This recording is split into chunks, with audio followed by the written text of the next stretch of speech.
Tusculum Pioneers in a marathon day advanced to their 7th tournament championship with Pioneer skipper Doug Jones. Let's go back real early. Pioneers against Carson-Newman earlier today. Just, not a whole lot of life, not a whole lot of spirit. What kind of changed things, because we've gone through this day and we've seen a total transformation for this team. Yeah, it's really hard for me to pinpoint. I was disappointed after the first game, and I think we probably out-hit them in the first game, but everything seemed to come with 2 outs, and we couldn't get anything together. And, they left the ballpark on us 3 times, and I think that was 6 or 7 of their runs. And they just got big hits, and, we made a lot of mistakes on the mound as far as leaving pitches in the middle of the plate. And, I just told them after that, I said, listen, we got to find a way to stay together and fight, or it's win or do inventory.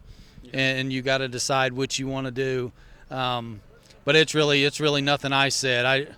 They deserve all the credit. I'm not too sure where that effort came from, but it was unbelievable today. Well, you really mixed things up. You changed the lineup a little bit there as you went on to take up Wingate. Did you think it was an eye-opening experience for some of those guys and energize some of those guys who weren't used to sitting on the bench? Yeah, I think it was. We're just looking for some type of spark if we could get it. And Jordan Huntley hadn't played a whole lot for us, and just a tremendous competitor, great team guy. And so we thought maybe let's give that a shot and, switch the lineup a little bit, move Kevin to the 3, take a little bit of pressure off of Wilkie, move him down to the 5. And, boy, he responded. He came up huge. And so just trying anything to try to get a spark, and it just worked out for us tonight. All right, a couple of big hitters, obviously, was Wilkie with the 3-run blast while you were actually in the Carson-Newman game. But Devin Watson, he hasn't had an all-region type season this year, but good grief. When the guy needed to answer, he answered today. Yeah, when you get to tournament time, you have to have people step up. And,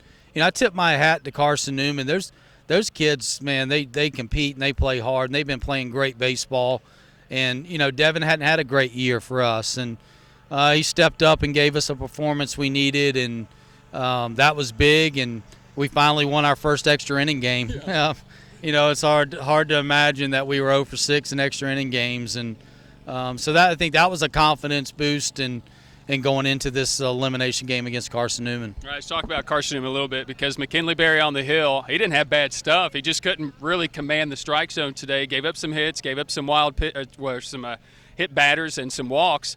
And then you got Zach Slagle that came in. I didn't think you'd let him finish, but good grief, you guys had great pitching, great hitting in this game. Yeah, McKinley Berry went out, it was pretty good and early. And then really when I went to the mound to ask him if he was okay, he said yeah.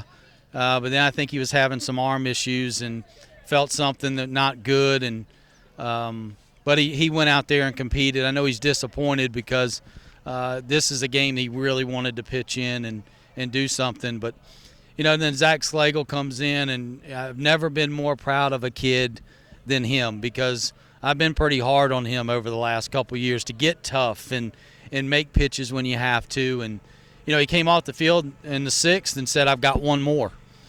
And then he went out in the 7th and just dealt. And I told Coach Ireland, I said, he'll have to tell me he's coming out of the game. And he just sucked it up and made pitch after pitch, and couldn't be more proud of a kid.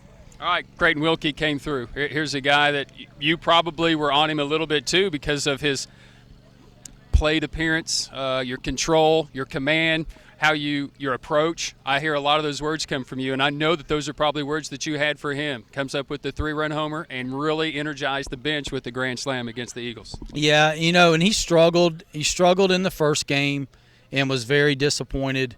I was worried about him a little bit from the mental side, but he showed me something tonight. We just really talked about getting back to the approach, stay the approach, and he's down 2 strikes there when he hits the grand slam against the lefty, and that says a lot about what he was able to overcome mentally today. And very proud of him. He's just he's a competitor, and he wants to do well for his team, and he responded for us and came up with a couple of really, really big hits. Well, it's great. You're playing Catawba. You got a serious problem. Who do you throw? But at least it's your problem that you have right now. Yeah, I mean, we've got an opportunity. Catawba's a great team and playing really well. And, I don't know. When you get to this type of situation, you just try to piece it together and see what you can do. And some guys that haven't thrown a lot or maybe at all are going to have to step up and give us innings. And and we're going to have to grind it out and have great at bats and just compete. If they'll come out and just compete the way they did tonight, and it's been a long day, and try to get some rest and some food in them and show up and see what happens. That's the great thing about this game. You never know what can happen. If you'd asked me we'd have been in this situation after game 1 today, I would have never predicted that. And my wife kind of gave me a pep talk as we left the stadium. And, here we are with an opportunity. So we'll see what tomorrow brings. Congratulations. Best of luck. Thank you, Brian. Appreciate it. He's Doug Jones.